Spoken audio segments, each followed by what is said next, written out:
পবিত্র রমজান মাসের প্রস্তুতি নেওয়ার জন্য এই শাবান মাস আল্লাহ তাআলা আমাদেরকে উপহার দিয়েছেন। শুকনা কাঠ যদি আগুন জ্বালিয়ে দেওয়া হয়, কিছুক্ষণের মধ্যে সেটা ছাই হয়ে যায়, ভস্ম হয়ে যায়, পুড়ে মেসাকার হয়ে যায়, শেষ হয়ে যায়। কথা বলেন ঠিক না বেঠিক? ঠিক তদ্রূপ আমাদের আমলগুলো যদি হিংসা অহংকার থাকে, শেষ হয়ে যাবে। এজন্য কবি কি সুন্দর তার ভাষায় বলেছেন যে রজব শাবানে বরকত দাও, রমজান মাসে গুনাহ জড়াও। আল্লাহুম্মা আমিন। আল্লাহ তাআলা বলেন যে এই দুনিয়াটা আমার দুনিয়া, আমার আইন দিয়েই চলবে, অন্য কোন মানব রচিত আইন দিয়ে চলতে পারে না। একটা দোয়া বেশি বেশি করে পাঠ করতেন, বেশি বেশি করে আল্লাহর কাছে দোয়া করতেন। সেই দোয়াটা হলো আল্লাহুম্মা বারিক লানা ফি রজবা ওয়া শাবান ওয়া বাল্লিগনা রমাদান। একটা এক্সাম্পল দিলে, দৃষ্টান্ত দিলে আপনি বুঝতে পারবেন খুব সহজেই। আপনি যে কোনো ইলেকট্রিক জিনিস, সেটা মোবাইল হোক, বাতি হোক, ফ্যান হোক, আমাদের মানসিক মেন্টালিটি ঠিক রাখতে হবে যে সামনে রমজান মাস আসতেছে, আমাদের রোজা রাখতে হবে। আমাদের শারীরিক ভাবে সেইভাবে শরীরটাকে ঠিক করতে হবে। শরীরের অবকাঠামো, শরীরে যদি কোনো রোগ বালাই থাকে আগে থেকে আমরা চিকিৎসা নিয়ে শারীরিক ভাবেও প্রস্তুতি নিতে হবে। কিন্তু নামাজ শেষ হয়ে গেলে ঠিকই নেতার পিছনে পিছনে দৌড়াই, ঠিকই নেতার পায়ে তেল মালিশ করে দেই। কিন্তু দুই প্রকার ব্যক্তি ব্যতীত আল্লাহ তাআলা সবাইকে মাফ করে দেয়, শুধুমাত্র দুই প্রকার ব্যক্তিকে মাফ করে না। কয় প্রকার? দুই প্রকার। আমরা চাইলে আমাদের ভাগ্যটাকে পরিবর্তন করে দিতে পারি। এই রাত্রটাকে হাদিসের ভাষায় ভাগ্য রজনী বলা হয়েছে। ঠিক তেমনি এই রাত্রটার আরো কয়েকটা নাম আছে। এই পবিত্র শাবান মাসে যত পরিমাণে নফল রোজা রাখতে দেখেছি, যত পরিমাণে নফল ইবাদত করতে দেখেছি, এত পরিমাণে নফল রোজা, নফল ইবাদত আল্লাহর নবী অন্য কোন মাসে করেন নাই। সুবহানাল্লাহ। আমি আগুনের তৈরি, আমি তো উপরে ছেড়ে দিলে উপরে যায়, আর ও মাটির তৈরি ছেড়ে দিলে নিচে যায়। এই অহংকারের কারণে, হিংসার কারণে আল্লাহ তাআলা তাকে চিরদিনের জন্য মরদুদ শয়তান হিসেবে আখ্যায়িত করে দিয়েছেন, চির জাহান্নামী বানিয়ে দিয়েছেন। নাউজুবিল্লাহ। পবিত্র শাবান মাস চলতেছে, আজকে শাবান মাসের 7ম দিন। আজকে পবিত্র শুক্রবার, আজকে শাবান মাসের 7ম দিন। আগামী শুক্রবার শবে বরাত, লাইলাতুল বরাত। তো এই লাইলাতুল বরাত সম্পর্কে বিশ্বনবী সাল্লাল্লাহু আলাইহি ওয়াসাল্লাম অনেক ফজিলত বর্ণনা করেছেন। এই লাইলাতুল বরাত হাদিসের মধ্যে এসেছে যে পবিত্র শবে কদরের রজনী আল্লাহ তাআলার কাছে যতটা মর্যাদাপূর্ণ, এর চাইতে আর কোনো মর্যাদাপূর্ণ রজনী নাই। তো এটা হলো সর্বপ্রথম রজনী, যেটার দাম সবচাইতে বেশি। এরপরে এই পবিত্র কদরের রজনীর পরেই দ্বিতীয় স্থান লাভ করেছে, দ্বিতীয় স্থানে আছে এই লাইলাতুল বরাতের রজনী, শবে বরাত। আবার হাদিসের মধ্যে এও এসেছে যে এই শবে বরাতের রাত্রে আল্লাহ তাআলা মানুষের ভাগ্য নির্ধারণ করেন। এটাকে ভাগ্য রজনী বলা হয়। তো আম্মাজান আয়েশা সিদ্দিকা রাদিয়াল্লাহু তাআলা আনহা, তিনি হাদিসের মধ্যে বলেন যে বিশ্বনবী সাল্লাল্লাহু আলাইহি ওয়াসাল্লামকে আমি এই পবিত্র শাবান মাসে যত পরিমাণে নফল রোজা রাখতে দেখেছি, যত পরিমাণে নফল ইবাদত করতে দেখেছি, এত পরিমাণে নফল রোজা, নফল ইবাদত আল্লাহর নবী অন্য কোন মাসে করেন নাই। সুবহানাল্লাহ। তাহলে এই শাবান মাস চলতেছে, এই শাবান মাসে যেন আমরা বেশি বেশি করে নফল রোজা রাখতে পারি, বেশি বেশি করে কোরআন তেলাওয়াত করা, জিকির আজকার করা, দান সদাকা করা, সমাজ উন্নয়নমূলক কাজের সাথে সম্পৃক্ত থাকা, বেশি বেশি তাহাজ্জুদ পড়া, নফল নামাজ পড়া, নফল ইবাদত করার চেষ্টা করা। কারণ এই শাবান মাসের শেষেই আমাদের জন্য অপেক্ষা করতেছে সেই পবিত্র রমজানুল মুবারক, পবিত্র রমজান মাস। পবিত্র রমজান মাসের প্রস্তুতি নেওয়ার জন্য এই শাবান মাস আল্লাহ তাআলা আমাদেরকে উপহার দিয়েছেন। জন্য রমজানের প্রস্তুতির জন্য আল্লাহ তাআলা আমাদের মাঝে আমাদেরকে এই শাবান মাসকে পাঠিয়েছেন, আমাদেরকে এই শাবান মাসটা উপহার দিয়েছেন।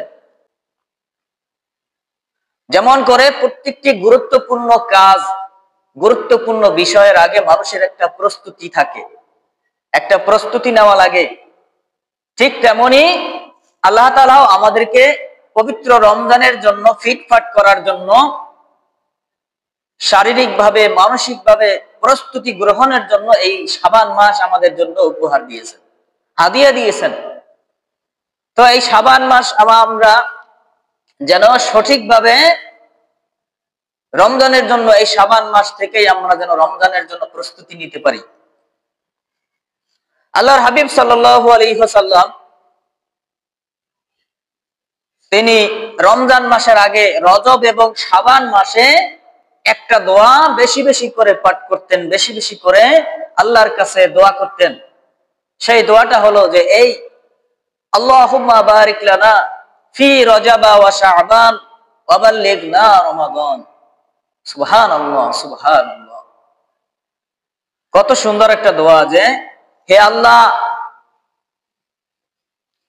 আপনি রজব এবং শাবান মাসের বরকত আমাদেরকে দান করেন। এই রজব শাবান মাসের বরকত রহমত আমাদেরকে দেন এবং রমজান পর্যন্ত আমাদেরকে নেক হায়াত দান করেন, রমজান পর্যন্ত আমাদেরকে পৌঁছিয়ে দেন। সুবহানাল্লাহ।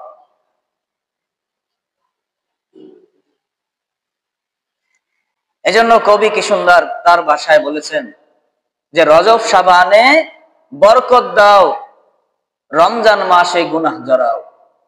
আল্লাহুম্মা আমিন।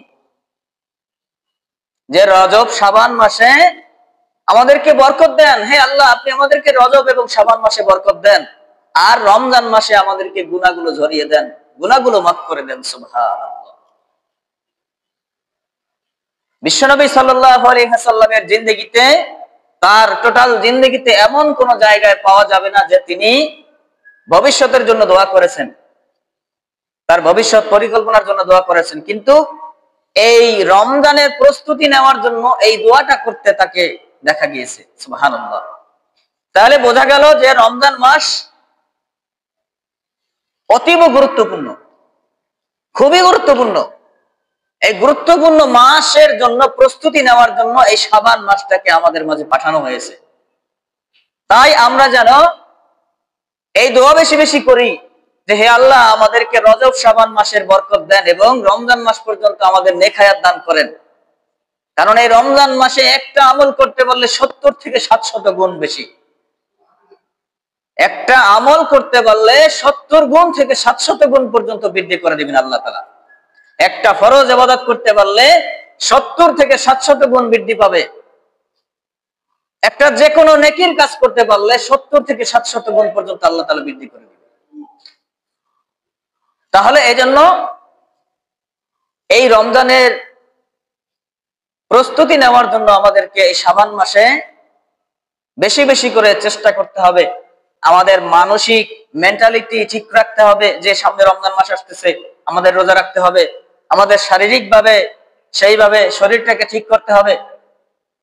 শরীরের অবকাঠামো, শরীরে যদি কোনো রোগ বালাই থাকে আগে থেকে আমরা চিকিৎসা নিয়ে শারীরিকভাবেও প্রস্তুতি নিতে হবে। তো আল্লাহ তাআলা যেন আমাদেরকে তৌফিক দান করেন।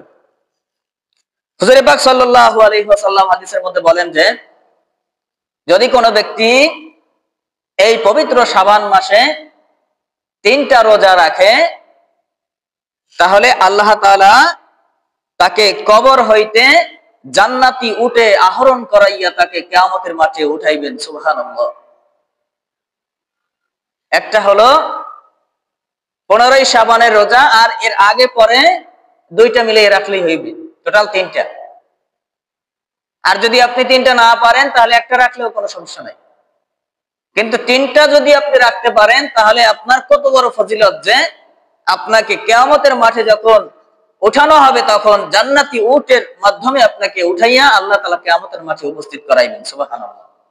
বিশ্বনবী সাল্লাল্লাহু আলাইহি ওয়াসাল্লাম আরেকটা জায়গায় তিনি বলেছেন যে যখন 15ই শাবান, শাবান মাসের 15 তারিখ উপস্থিত হয়, অর্থাৎ 14ই শাবান দিবাগত রাত্রে,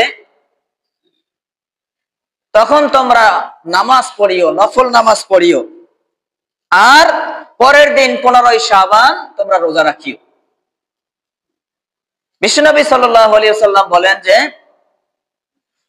ওই রাত্রে তোমরা নফল নামাজ পড়লে কি লাভ হবে, যে ওই রাত্রে সূর্যাস্তের পর থেকে আল্লাহ সুবহানাহু ওয়া তাআলা প্রথম আসমানে নেমে আসেন এবং প্রত্যেকটা বান্দাকে ডেকে ডেকে বলতে থাকেন, ও বান্দা, কে আছো অসুস্থ, আমার কাছে বলো, আমি তোমাকে সুস্থ করে দেওয়ার জন্য আমি অপেক্ষা করতেছি, আমার কাছে বলো, আমি তোমাকে সুস্থ করে দিই।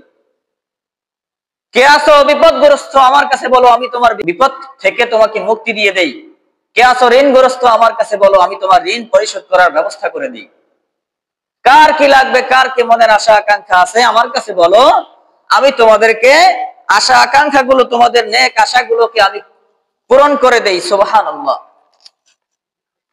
এজন্য বিশ্বনবী সাল্লাল্লাহু আলাইহি ওয়াসাল্লাম তিনিও এই রাত্রে ইবাদত করতেন। আমরাও যেন এই রাত্রটাকে ইবাদতে কাটাইতে পারি, আল্লাহ তাআলা আমাদের তৌফিক দান করুন। তো এই শবে বরাতের রাত্র, একটু আগে যেমন আমি বলেছি যে এই রাত্রটাকে হাদিসের ভাষায় ভাগ্য রজনী বলা হয়েছে, ঠিক তেমনি এই রাত্রটার আরো কয়েকটা নাম আছে। আরো কয়েকটা নামের মধ্যে একটা নাম হলো লাইলাতুল মুবারাকা, অর্থাৎ বরকতপূর্ণ রাত, বরকতের রজনী। তো এই রাতে আল্লাহ তাআলা বান্দাদের উপরে যারা ইবাদত করে, যারা ইবাদতের মধ্যে শামিল থাকে, ইবাদতের মধ্যে মশগুল থাকে, মগ্ন থাকে, তাদের উপরে আল্লাহ তাআলা বরকত নাজিল করেন। সুবহানাল্লাহ। আর এই রাতের মধ্যে যারা বিভিন্ন অনুষ্ঠান নিয়ে, বিভিন্ন খাদ্য খাবার নিয়ে, বিভিন্ন কৃষ্টি কালচারে বিধর্মীদের গান বাজনায় মগ্ন থাকে, তাদের উপরে কি বরকত আসবে? আসবে না। যারা এই রাত্রটা ইবাদতে কাটাইবে, জিকির আজকার, কোরআন তেলাওয়াত, নফল নামাজ, ইবাদতের মধ্যে যত কিছু শামিল হয়, এগুলোতে যারা মগ্ন থাকবে, তাদের উপরেই আল্লাহ তাআলা বরকত এবং রহমত নাজিল করবেন। তো আমরা যেন এই বরকত এবং রহমত এগুলো যেন আল্লাহর পক্ষ থেকে নিতে পারি, এই চেষ্টাটুকু আমাদের করতে হবে। তো এই শবে বরাতের আরেকটি নাম হলো লাইলাতুর রহমাহ, আল্লাহ তাআলার বিশেষ রহমতের রাত। সুবহানাল্লাহ। আল্লাহ তাআলার বিশেষ রহমত নাজিল হওয়ার, অবতীর্ণ হওয়ার রাত। এই রাতে আল্লাহ তাআলা বিশেষ রহমত নাজিল করেন, যেগুলো নাজিল হয় তার প্রিয় বান্দাদের উপরে। তো আমরাও যদি প্রিয় বান্দা হতে পারি, আল্লাহ তাআলার প্রিয় পাত্র হতে পারি, প্রিয় মুখলেস বান্দা হতে পারি, গোলাম হতে পারি, তাহলে আমাদের উপরেও সেই খাস রহমত, নির্দিষ্ট সেই রহমত, বিশেষ রহমত আমাদের উপরেও আসবে। তো এরপরে এই শবে বরাতের আরেকটি নাম হলো লাইলাতুস শক, অর্থাৎ প্রমাণপত্রের রাত। এই রাতে আল্লাহ তাআলা শক করে দেন, মানে নির্দিষ্ট করে সবকিছু লিপিবদ্ধ করে দেন। এই বছরে এই শবে বরাতের রাত্র থেকে আগামী বছরের শবে বরাতের রাত্র পর্যন্ত কারা জন্মগ্রহণ করবে, কারা মৃত্যুবরণ করবে, কাদের ভাগ্যে কতটুকু রিজিক আছে, কে কোনখানে বিপদে পড়বে, কে কোথায় সুখে থাকবে, কে ভালো থাকবে, কে মন্দ থাকবে, এই সব কিছুর ছক তৈরি করা হয় এই রাত্রে, লিপিবদ্ধ করে আল্লাহ তাআলা ফেরেশতাদের কাছে পাঠিয়ে দেন। ওই ফেরেশতারা যেখানে যতটুকু লেখা আছে যার জন্য, ততটুকু সেই সময় নির্দিষ্ট টাইমে তার কাছে পৌঁছিয়ে দেন। সুবহানাল্লাহ। তাহলে এই রাত্রটা হলো যে লাইলাতুস শক, মানে নির্দিষ্ট করে দেওয়া, যেটাকে বলা যায় ভাগ্য রজনী। আমরা চাইলে আমাদের ভাগ্যটাকে পরিবর্তন করে দিতে পারি। আমাদের ভাগ্যটা কিন্তু আমাদের হাতেই। আমাদের দোয়ার মাধ্যমে, ইবাদতের মাধ্যমে আমরা আমাদের জীবনটা পরিবর্তন করে দিতে পারি। এটা কিন্তু সম্ভব। তাহলে এজন্য এই রাতে যেন আমরা বেশি বেশি করে দোয়া করি আল্লাহর কাছে, বেশি বেশি করে ইস্তেগফার করি, বেশি বেশি করে দরুদ পাঠ করি, বেশি বেশি করে কোরআন তেলাওয়াত, জিকির আজকার, নামাজ, যত প্রকার ইবাদত আছে আমরা যেন চেষ্টা করি। এরপরে এই রাতের আরেকটি নাম হলো লাইলাতুল বারাআহ, অর্থাৎ জাহান্নাম থেকে পরিত্রাণ ও নিষ্কৃতি দেওয়ার রাত। সুবহানাল্লাহ। এই রাতে আল্লাহ তাআলা জাহান্নাম থেকে মানুষকে মুক্তি দেন। কাদেরকে মুক্তি দেন? যারা দুনিয়ায় আছে তারা তো আর জাহান্নামে যায় নাই। যারা দুনিয়া থেকে বিদায় নিয়ে মাটির নিচে শুয়ে আছে 3.5 হাত কবরের মধ্যে, তাদেরকে আল্লাহ তাআলা এই রাতে অনেক মানুষকে মুক্তি দিয়ে দেন। সুবহানাল্লাহ। তো বিশ্বনবী সাল্লাল্লাহু আলাইহি ওয়াসাল্লাম তিনি একটা হাদিসের মধ্যে বলেন যে এই রাতে আল্লাহ তাআলা অনেক মানুষকে মাফ করে দেন, হাজার হাজার মানুষকে মাফ করে দেন। যারা আল্লাহর কাছে মাফ চাইতে পারে একনিষ্ঠভাবে, আন্তরিকতার সহিত, যারা আল্লাহর কাছে মাফ চাইতে পারে তাদেরকে মাফ করে দেয়। কিন্তু 2 প্রকার ব্যক্তি ব্যতীত আল্লাহ তাআলা সবাইকে মাফ করে দেয়। শুধুমাত্র 2 প্রকার ব্যক্তিকে মাফ করে না। কয় প্রকার? 2 প্রকার। তো সেই 2 প্রকারের মধ্যে এক প্রকার হলো যারা মুশরিক, যারা শিরিক করে। আমরা শিরিক বলতে অনেক সময় বুঝি যে যারা মূর্তি পূজা করে তারাই বোধহয় শিরিক করে, কিন্তু না। আমরা কিন্তু আমাদের কথার মাধ্যমে, কাজের মাধ্যমে, এই মুসলমানরা অনেক মানুষ শিরিক করে কিন্তু সে জানেই না এটা শিরিক, সে জানেই না এটা আল্লাহ তাআলার সাথে শিরিক হয়। আল্লাহ তাআলার বিধান ব্যতীত, আল্লাহ তাআলার যেই কোরআন এবং হাদিসের নিয়ম কানুন আছে, এই নিয়মের ব্যতীত যারা চলে তারাই আল্লাহ তাআলার সাথে শিরক করে। যারা আল্লাহ তাআলার বিধান ব্যতীত অন্য কোন বিধান দিয়ে মানুষের, অন্য কোন বিধান দিয়ে, মানব রচিত কোন বিধান দিয়ে, সেটা পরিবার হোক, সমাজ হোক, রাষ্ট্র হোক, যেখানেই সেটা যেখানে মানুষের মানব রচিত আইন দিয়ে পরিচালনা করতে চায়, যদি এই চিন্তাধারা তার মনের মধ্যে থাকে, সে আল্লাহ তাআলার সাথে শিরক করলো। আমরা শুধুমাত্র মনে করি যে মূর্তি পূজা করলে শিরক করা হয়। আপনি নামাজ পড়েন ঠিকই, আল্লাহ তাআলার সামনে দাঁড়িয়ে, মসজিদের মধ্যে দাঁড়িয়ে ইহদিনাস সিরাতাল মুস্তাকিম, ইয়াকা না'বুদু ওয়া ইয়াকা নাস্তাঈন, আল্লাহ আমাকে সঠিক পথ দেখান, আল্লাহ আমি আপনার কাছেই চাই, আর কারো কাছে মাথা নত করি না। কিন্তু নামাজ শেষ হয়ে গেলে ঠিকই নেতার পিছনে পিছনে দৌড়াই, ঠিকই নেতার পায়ে তেল মালিশ করে দেই। এই হলো আমাদের অবস্থা। তো আল্লাহ তাআলা বলেন যে এই দুনিয়াটা আমার, এই দুনিয়া কার? আল্লাহর। আমার দুনিয়া আমার আইন দিয়েই চলবে, অন্য কোন মানব রচিত আইন দিয়ে চলতে পারে না।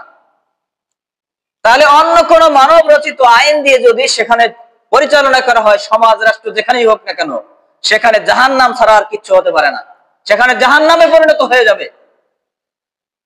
কারণ আপনি দেখেন, একটা এক্সাম্পল দিলে, দৃষ্টান্ত দিলে আপনি বুঝতে পারবেন খুব সহজেই।